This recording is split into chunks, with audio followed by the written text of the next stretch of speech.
Good afternoon, everyone. This afternoon we're going to be reading Frog on the Log by Leyland Perree.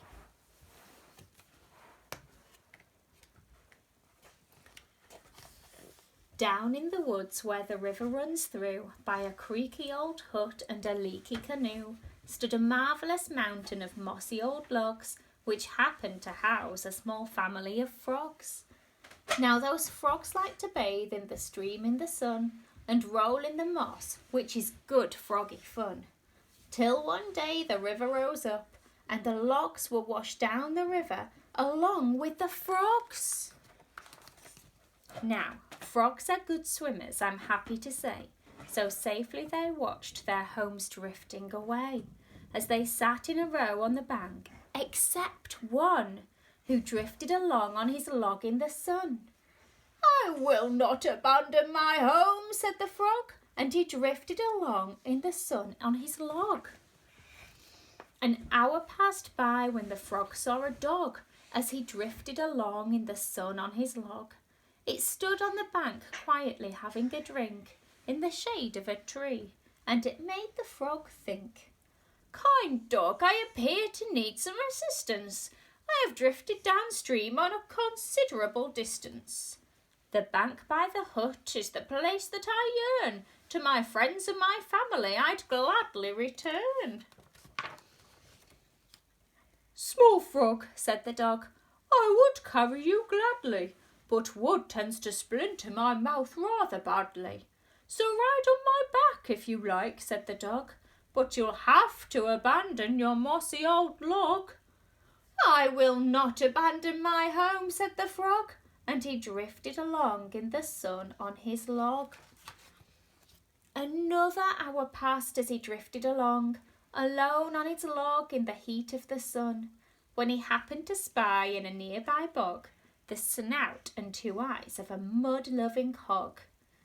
"Dear hog, I appear to need some assistance. I've drifted downstream a considerable distance. The bank by the hut is the place that I yearn. To my friends and my family I'd gladly return." "Small frog, I've been bathing in marvellous muck. You could cling to my snout, but your log's out of luck. I'm afraid it would simply slip off," sniffed the hog. "So you'll have to abandon your messy old log."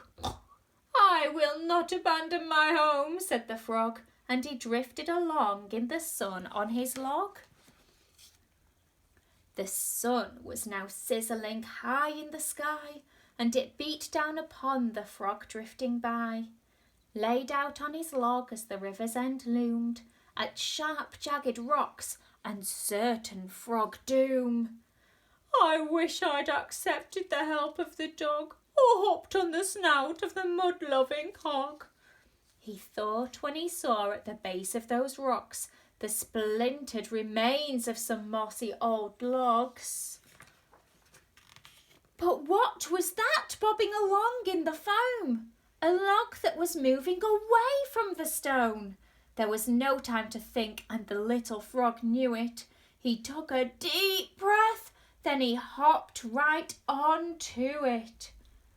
"How sad that I had to abandon my home," said the stubborn old frog as it smashed on the stone. Then, looking about him, he saw with surprise his new mossy log came complete with two eyes.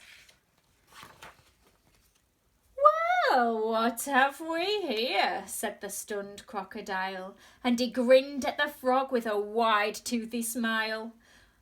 "A log-hopping froggy, and I have a hunch he hasn't dropped by for a spot of light lunch." The frog gave a gulp. "This is worse than I feared," thought the frog on the crock, and he shed a small tear. "I'm done for, I've had it. Finito kaput. I'll never see the bank by the hut." Now, said the croc, "stop crying this instant. I too have been swept a considerable distance, from way past the hut and the leaky canoe.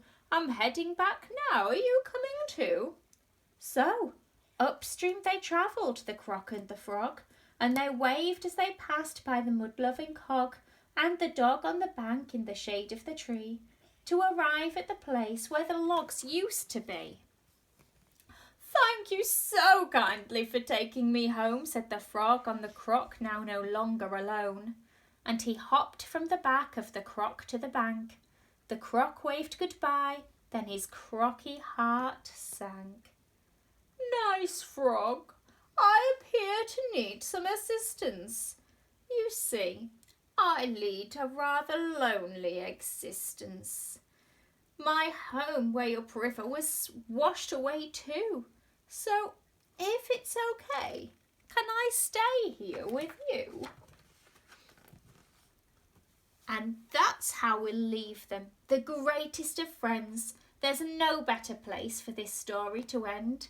A family of frogs and a crocodile too, in a crocky old hut and a croaky canoe. The end.